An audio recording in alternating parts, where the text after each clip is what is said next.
Assalamualaikum warahmatullahi wabarakatuh. Perkenalkan, nama saya Fauzia Saputri Batubara dengan NIM 0305202043 dari kelas PMM 2. Adapun tujuan saya membuat video ini adalah untuk memenuhi tugas ujian akhir semester dari Ibu Junaida selaku dosen bahasa Indonesia. Adapun judul yang akan saya bawakan pada video ini yaitu daftar pustaka. Di dalam suatu karya ilmiah, kita sering mendengar daftar pustaka. Nah, dalam video ini saya akan memberikan penjelasan mengenai daftar pustaka. Apa sih daftar pustaka itu? Daftar pustaka adalah daftar yang berisi semua buku atau tulisan ilmiah yang menjadi rujukan dalam melakukan penelitian. Maksud dari pengertian saya yang di atas itu yaitu jika kita menulis suatu karya ilmiah, kita harus mencantumkan sumber rujukan penelitian kita.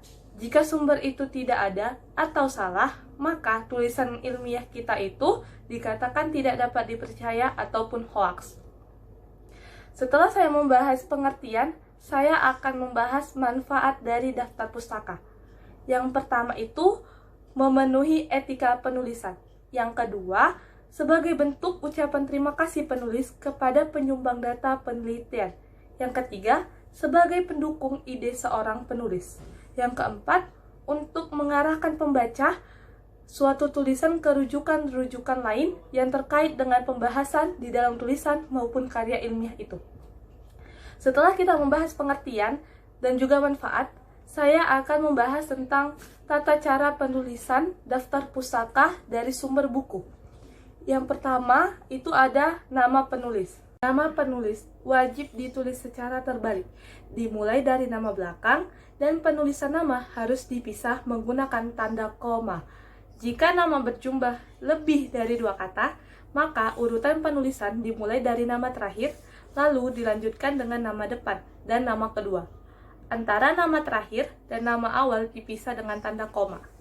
Yang kedua, tahun terbit.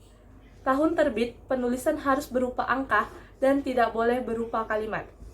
Yang ketiga, judul buku. Ditulis sesuai dengan penulisan judul asli, termasuk penggunaan font kapital di setiap kata, kecuali kata penghubung serta wajib menggunakan font italik. Khusus kata tugas menggunakan huruf cetak biasa. Yang keempat, kota penerbit. Kemudian yang terakhir, penerbit. Sebagai pengingat, jangan lupa sertakan tanda titik 2 antara penulisan kata penerbit dan penerbit buku tersebut. Setelah saya membahas dari sumber buku, saya akan membahas cara menulis daftar pustaka dari sumber koran ataupun majalah. Yang pertama itu nama penulis artikel. Yang kedua, judul artikel. Penulisan judul menggunakan huruf cetak normal dan menggunakan huruf kapital di setiap kata, kecuali kata penghubung. Yang ketiga, nama koran atau majalahnya. Penulisan nama koran atau majalah untuk daftar pustaka menggunakan huruf kapital di awal kata. Yang keempat, itu ada nomor halaman. Perlu diingat, daftar pustaka dengan sumber koran ataupun majalah tidak menggunakan lokasi penerbit dan penerbitnya. Setelah dari sumber koran ataupun majalah, saya akan menjelaskan dari sumber jurnal, makalah, ataupun laporan. Yang pertama, ada nama penulis. Yang kedua, ada tahun terbit jurnal. Yang ketiga, ada judul jurnal. Yang keempat, nama penerbit. Yang kelima, mencantumkan informasi tentang volume atau edisi jurnal. Yang terakhir yaitu tanggal akses jurnal. Kemudian, cara menulis daftar pustaka dari sumber skripsi, tesis, dan disertasi. Penulisan daftar pustaka dengan sumber baik skripsi, tesis, ataupun disertasi memiliki format yang sama, yaitu pertama itu nama, yang kedua tahun terbit, yang ketiga, judul skripsi, tesis, disertai yang biasa ditulis dalam tanda petik. Yang keempat, ada nama fakultas. Yang kelima, nama universitas. Dan yang terakhir, lokasi kota dari universitas tersebut. Cara menulis daftar pustaka, sumber internet, website, ataupun media online. Adapun cara penulisannya, yang pertama itu nama penulis artikel, yang kedua tahun penulisan, yang ketiga judul artikel, keempat link URL, dan yang terakhir yaitu tanggal dan jam akses artikel. Adapun contoh dari daftar pustaka sumber dari buku. Yang pertama itu nama penulis terdiri atas 2 kata. Contohnya gini, nama pengarang Hermawan Arif. Maka kita akan membuatnya menjadi Arif, Hermawan. Si Hermawan Arif itu dibalikan dari Arif, Hermawan, titik 2006, jaringan syaraf tiruan teori dan aplikasi, titik Yogyakarta, titik 2, penerbit Andi. Itu untuk contoh nama penulis terdiri dari 2 kata. Baru contoh yang kedua yaitu penulisan daftar pustaka lebih dari 1 orang. Contohnya Kusini, dan kawan-kawan, titik 2009, titik algoritma data maning, titik Yogyakarta, titik 2, penerbit Andi.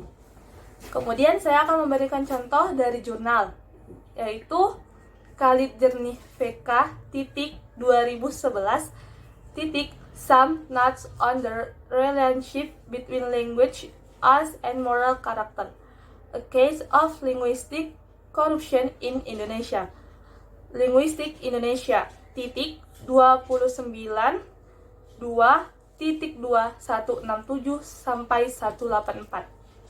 Kemudian contoh dari skripsi, tesis, dan disertasi, yaitu Verina S, titik 2011, titik perubahan pola asuh masyarakat Bogor, dalam kurung skripsi, titik Bogor, dalam kurung ID, titik 2, Institut Pertanian Bogor. Kemudian contoh dari koran ataupun majalah, yaitu Piliang LJ, titik 2010 Juni 10, titik Demokrasi Daerah Otonomi Daerah, titik Kompas, titik Rubik Opini, titik 26, kolom 1-6. Contoh yang terakhir yaitu contoh daftar pustaka dari internet, website, ataupun media online, yaitu Wanto, Sugeng, titik 2013, titik pemimpin berkarakter ulul albab, di http://waspada-medan.com, diakses pada bulan Desember 2013. Sekian yang dapat saya ucapkan dan saya sampaikan. Bila terdapat kesalahan, saya mohon maaf. Kepada Allah saya mohon ampun. Wabillahi taufiq wal hidayah. Assalamualaikum warahmatullahi wabarakatuh.